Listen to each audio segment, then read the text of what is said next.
Hi namaste, welcome back to my mini vlog. ತುಂಬ ದಿನದ ನಂತರ ನಾನು ಮಿನಿ ವ್ಲಾಗ್ನ ಮಾಡ್ತಾಯಿದ್ದೀನಿ. ಬ್ಯುಸಿ ಇದ್ದ ಕಾರಣ ನನಗೆ ಮಿನಿ ವ್ಲಾಗ್ ಮಾಡೋದಕ್ಕೆ ಆಗ್ತಾನೇ ಇರಲಿಲ್ಲ. ಏನಪ್ಪ ಇವತ್ತು ವಿಶೇಷ ಅಂತ ಅಂದರೆ, ನಾವಿವತ್ತು ನಮ್ಮ ಮನೆ ದೇವ್ರ ದೇವಸ್ಥಾನಕ್ಕೆ ಹೋಗ್ತಾಯಿದ್ದೀವಿ, ರೇವಣಸಿದ್ದೇಶ್ವರ ಬೆಟ್ಟ. ಈ ವರ್ಷದ ಮೊದಲನೇ ಪೂಜೆ ಕೊಡಬೇಕಿತ್ತು, ಕಾರಣಾಂತರದಿಂದ ಲೇಟ್ ಆಯಿತು ಸ್ವಲ್ಪ ಕೊಡೋದಕ್ಕೆ. ಯಾಕೆ ಅಂತಂದರೆ ನಮ್ಮ ಗಾಡಿನ ರೆಡಿ ಮಾಡೋದಕ್ಕೆ ಬಿಟ್ಟಿದ್ವಿ.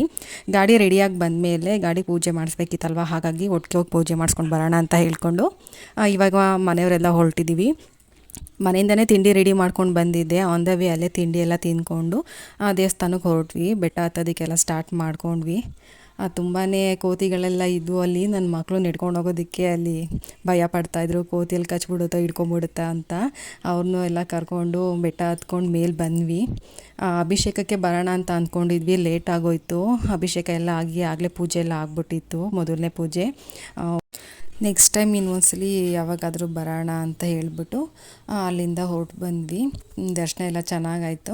ಕೆಳಗಡೆ ರೇಣುಕಾಂಬ ಅಮ್ಮನವ್ರಿಗೂ ಮಡ್ಲಕ್ಕಿ ಕೊಡಬೇಕಿತ್ತು, ವರ್ಷದ ಮಡ್ಲಕ್ಕಿ. ಅದೆಲ್ಲ ಕೊಟ್ಟು ಪೂಜೆ ಮಾಡಿಸ್ಕೊಂಡು, ಹಾಗೆ ಗಾಡಿಗೂ ಪೂಜೆ ಮಾಡಿಸ್ಕೊಂಡು ಇನ್ನೊಂದು ದೇವಸ್ಥಾನಕ್ಕೆ ಹೋಗ್ಬೇಕಾಯ್ತು, ಅಲ್ಲೂ ಪೂಜೆ ಕೊಡೋದಿತ್ತು. ಹಾಗಾಗಿ ಮಳೆ ಬರೋ ಹಾಗಾಗಿತ್ತು, ತುಂಬ ಲೇಟ್ ಆಗಿಬಿಡುತ್ತೆ ಹೋಗೋಷ್ಟರಲ್ಲಿ ಅಂತೇಳಿ ಇಲ್ಲೇ ದೇವಸ್ಥಾನದಲ್ಲಿ ಪ್ರಸಾದ ಕೊಡ್ತಾರೆ, ತಿಂದ್ಕೊಂಡು ನಾವೀಗ ದೇವಸ್ಥಾನಕ್ಕೆ ಹೊರಟ್ವಿ. ಈ ವಿಡಿಯೋ ಇಲ್ಲಿಗೆ ಎಂಡ್ ಮಾಡ್ತಾಯಿದ್ದೀನಿ. ವಿಡಿಯೋ ಇಷ್ಟ ಆಗಿದ್ರೆ ಲೈಕ್ ಮಾಡಿ. Thank you.